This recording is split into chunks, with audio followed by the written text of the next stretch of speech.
अपनी कई मांगों को लेकर सैकड़ों की संख्या में हरिद्वार के जिला मुख्यालय पर पहुंची भोजन माताओं ने बड़ा प्रदर्शन किया। प्रगतिशील भोजन माता संगठन के बैनर तले भोजन माताएं इंदिरा अम्मा भोजनालय पर एकत्रित हुई। महाभोजन माताओं ने एक सभा का आयोजन किया। भोजन माताओं का कहना है कि एक तरफ सरकार महिला सशक्तिकरण की बात करती है और दूसरी ओर सरकार अब सरकारी विद्यालयों की उपेक्षा कर निजी स्कूलों को प्रोत्साहित कर रही है। इसके वजह से प्रदेश की सभी भोजन माताओं में आक्रोश है। भोजन माताओं ने सरकार से मांग उठाई कि उन्हें स्थायी करने के साथ ही स्कूल से निकालना बंद किया जाए।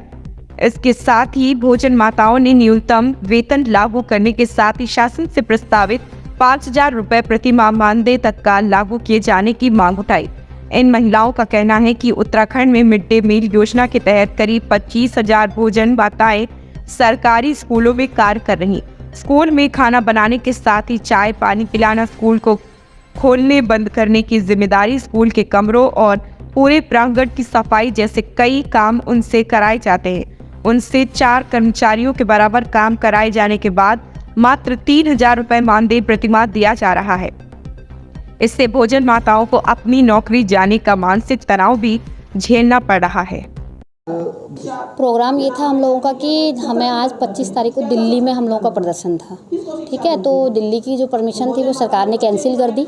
तो उसी के तहत हम लोगों ने अलग अलग, कल हल्द्वानी में हुआ भोजन माताओं का प्रदर्शन, तो आज कल कुमाऊं वालों ने किया, तो आज गढ़वाल वालों ने, क्योंकि इमीडिएट तो कोई ऐसी तैयारी कर नहीं सकते थे, तो हमने यहाँ पे डीएम साहब के वहाँ पे परमिशन ली कि सोमवार को तो भोजन माताएं आ नहीं सकती हैं, खाना बनाएंगी, तो हम संडे को भोजन माताएं अपनी कुछ मांगों को लेके आपके बीच में आ रहे हैं, तो हम आपसे मिलना चाहते हैं आपके आवास पे।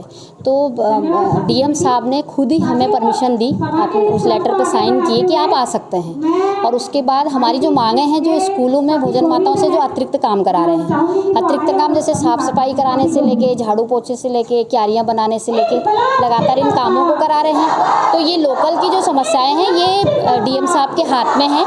पिछली बार भी हमने संघर्ष किया था, तो कुछ स्कूलों में इनका ये ख़त्म हुई थी, बाकी अभी स्कूलों में जारी है ये काम। और दूसरा ये मानते कि सभी स्कूलों में लकड़ी के चूल्हे पे खाना कम हो गया है, लेकिन कुछ अभी ऐसे स्कूल बचे हुए हैं कि जहां अभी तक भी लकड़ी के चूल्हे पे खाना बनाया जा रहा है। तो ये हमारी 3-4 जो मांगे थी, और जो स्कूलों के टीचर्स द्वारा जब से एक जियो सरकार ने भेजा हुआ है कि जिनके बच्चे नहीं पढ़ रहे हैं उनको हटा देंगे, तो इसका प्रेशर स्कूलों में बनाया जा रहा है। तो ये हमारी जो 4 मांगे थी, इसके लिए हम डीएम साहब से मिलने आए थे। उसके बाद जैसे ही हम यहाँ पे आते हैं तो इंदिरा अम्मा भोजनालय पे हमें रोक दिया जाता है, बैरिकेटर की तैयारी की जाती है, और पुलिस प्रशासन हमसे कहते हैं कि आप सड़क में भी नहीं खड़े हो सकते हो, यहाँ से हटिए। तो उसके बाद हमने अपनी एकता के दम पे हम यहाँ तक पहुँचे हैं। तो हमसे दोबारा ये बोला गया है कि मैं यही कार्यालय पे आऊँगा और आप कार्यालय पे चले जाएंगे।